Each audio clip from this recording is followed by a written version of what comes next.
ಸರ್ವದಕ್ಕೂ ಕಾರಣನಾದ ವಿಘ್ನೇಶ್ವರನನ್ನು ನೆನೆಯುತ್ತಾ ವಿಜಯಸೂರ್ಯ ವೇದಿಕೆಯ ರಂಗನಾಥ್ ಮಾದೇನಹಳ್ಳಿ ಮಾತಾಡ್ತಾ ಇದ್ದೀನಿ. ನಾನು ಕೃಷಿಗೆ ಒತ್ತು ಕೊಟ್ಟು ಸುಮಾರು ವಿಡಿಯೋಗಳನ್ನು ಈಗ ಹಾಕ್ತಾಯಿದ್ದೀನಿ. ಇದರ ಸಂಕಲ್ಪ ಹಾಗೂ ಉದ್ದೇಶ ಇಷ್ಟೇ: 140 ಕೋಟಿ ಅಂದಾಜು ಜನಸಂಖ್ಯೆ ಇರುವ ಭಾರತ ದೇಶದಲ್ಲಿ ತಂತ್ರಜ್ಞಾನ ಮುಂದುವರೆದಿರುವ ಈ ಯುಗದಲ್ಲಿ ಹೆಚ್ಚು ಇನ್ನೂ ಪ್ರಜ್ವಲಮಾನಕ್ಕೆ ನಮ್ಮ ದೇಶ ಬರಬೇಕಾದ್ರೆ ಯುವಕರಿಗೆ ಹಾಗೂ ಮಹಿಳೆಯರಿಗೆ, ಬೇರೆಯವರಿಗೆ, ಟು ಸೇ ದಟ್ ಎಲ್ಲರಿಗೂ ಉದ್ಯೋಗ ಅವಕಾಶಗಳು ಸಿಗಬೇಕು ಅಂತ ಅಂದರೆ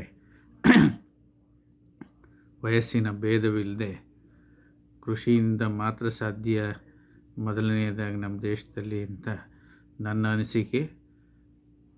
ಕೃಷಿಯನ್ನು ಹೆಚ್ಚು ಕೈಗೊಳ್ಳುವ ಮೂಲಕ ಪರಿಸರಕ್ಕೂ ಸಹಿತ ಕೊಡುಗೆ ಕೊಡಬಹುದು.